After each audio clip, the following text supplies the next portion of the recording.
ಕಾನೂನು ಮುಂದೆ ನಾವು ಯಾರು ಎಲ್ಲರೂ ಸಾಮಾನ್ಯರೇ. ಕಾನೂನು ಮುಂದೆ ಎಲ್ಲರೂ ತಲೆ ಬಾಗಬೇಕು.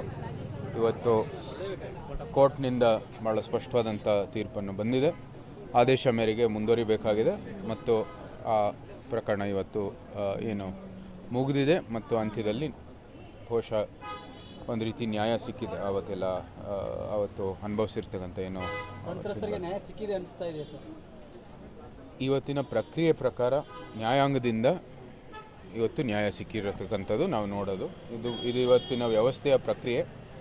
ಅದು ಇವತ್ತು ನ್ಯಾಯ ಸಿಕ್ಕಿರ್ತಕ್ಕಂಥದ್ದು ಈ ಒಂದು ವ್ಯವಸ್ಥೆಯಲ್ಲಿ ಇದೇ ರೀತಿ ಆಗುತ್ತೆ. ಸಿಎಂ ಮತ್ತೆ ಡಿಸಿಎಂ ಇಬ್ಬರು ಕೂಡ ಏನು ಪ್ರತಿ ವಾರ ಈಗ ತಿಂಗಳಲ್ಲಿ 5 ಬಾರಿ ದೆಹಲಿಗೆ ಹೋಗಿ ಬಂದಿದ್ದಾರೆ. ಒಂದಷ್ಟು ಏನು ನಾಯಕತ್ವ ಬದಲಾವಣೆ ವಿಚಾರಗಳು ಕೇಳಿ ಬರ್ತಾ ಇದೆ. ಒಂದಷ್ಟು ಏನು ಚರ್ಚೆಗಳು ನೀವು ನಾನು ಆ ಪಕ್ಷದಲ್ಲಿಲ್ಲ. ನಾನು ಭಾರತೀಯ ಜನತಾ ಪಾರ್ಟಿ ಪಕ್ಷದಲ್ಲಿದ್ದೀನಿ. ನನಗೆ ಮಾಹಿತಿ ಇಲ್ಲ.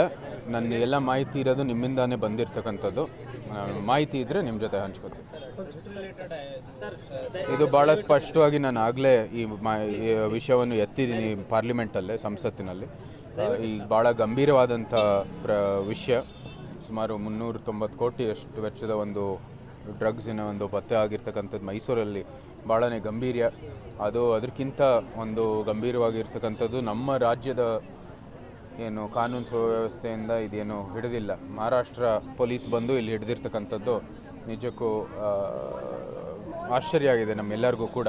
ನಮ್ಮ ಪೊಲೀಸನ್ನು ಏನು ಮಾಡ್ತಾ ಇದ್ದಾರೆ ಇಲ್ಲಿ ಮೈಸೂರು ರಿಂಗ್ ರೋಡಲ್ಲೇ ಇರ್ತಕ್ಕಂಥ ಒಂದು ಘಟಕ ನೀವು ಗಮನಿಸಿಲ್ಲ ಅಂದರೆ ನಾವೇನು ನಮ್ಮ ಕಾನೂನು ಸುವ್ಯವಸ್ಥೆ ಇದರ ಪರಿಸ್ಥಿತಿ ಏನು ಅಂತ ನಾವು ಪ್ರಶ್ನೆ ಮಾಡಬೇಕಾಗುತ್ತೆ. ಸರ್, ಈಗ ನೀವು ಲೋಕಸಭೆಯಲ್ಲಿ ಈ ವಿಚಾರ ಪ್ರಸ್ತಾಪ ಮಾಡಿರೋದಕ್ಕೆ ಶಾಸಕರಾಗಿರ್ತಕ್ಕಂಥ ತನ್ವೀರ್ ಸೇಠ್ ಅವರು ಟೀಕೆಯನ್ನು ಮಾಡಿದ್ದಾರೆ.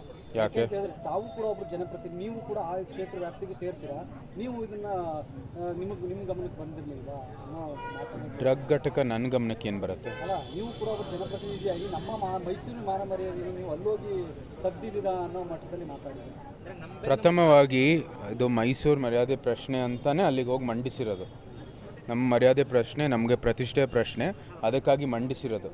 ರಾಜ್ಯದಲ್ಲಿ ಯಾರು ಆಡಳಿತದಲ್ಲಿದ್ದಾರೆ ಅಂತ ನಮಗೆ ಭಾಳ ಸ್ಪಷ್ಟವಾಗಿ ಗೊತ್ತಿದೆ. ರಾಜ್ಯ ಸರ್ಕಾರದಿಂದನೇ ಕಾನೂನು, ಲಾ ಆ್ಯಂಡ್ ಆರ್ಡರು ಅವರ ಅಡಿಯಲ್ಲೇ ನಡೆಯುವಂಥದ್ದು. ಅದು ಇಲ್ಲಿ ಅವರು ಕಾಪಾಡದೇ ಇರೋ ಕಾರಣಕ್ಕಾಗಿ ನಾನು ಅಲ್ಲಿ ಸಂಸತ್ನಲ್ಲಿ ಮಂಡಿಸೋದಕ್ಕೆ ನಮಗೆ ಅವಶ್ಯಕತೆ ಇತ್ತು. ಈ ಥರ ಟೀಕೆ ಮಾಡೋ ಅವಶ್ಯಕತೆ ಇಲ್ಲವೇ ಇಲ್ಲ. ದಯವಿಟ್ಟು ಬಂದು ಕೈ ಜೋಡಿಸಿ ಇಂಥ ಒಂದು ಪ್ರಕರಣಗಳು, ಇಂಥ ಒಂದು ಡ್ರಗ್ ಘಟಕಗಳು ಮೈಸೂರಿನಲ್ಲಿ ಅದು ಕಮ್ಮಿ ಆಗಬೇಕು. ಮೈಸೂರಿನಲ್ಲಿ ಇರಲೇಬಾರ್ದೇ ಇರತಕ್ಕಂಥದ್ದು, ಇಡೀ ವಿಶ್ವದಲ್ಲಿ ಇಲ್ಲದೇ ಇರತಕ್ಕಂಥದ್ದು ಒಂದು ವ್ಯವಸ್ಥೆಯನ್ನು ಮಾಡೋಣ ಅಂತ ಬದಲು ಟೀಕೆ ಮಾಡೋದ್ರಲ್ಲಿ ಏನೂ ಲಾಭ ಆಗಲ್ಲ ಯಾರಿಗೂ ಕೂಡ.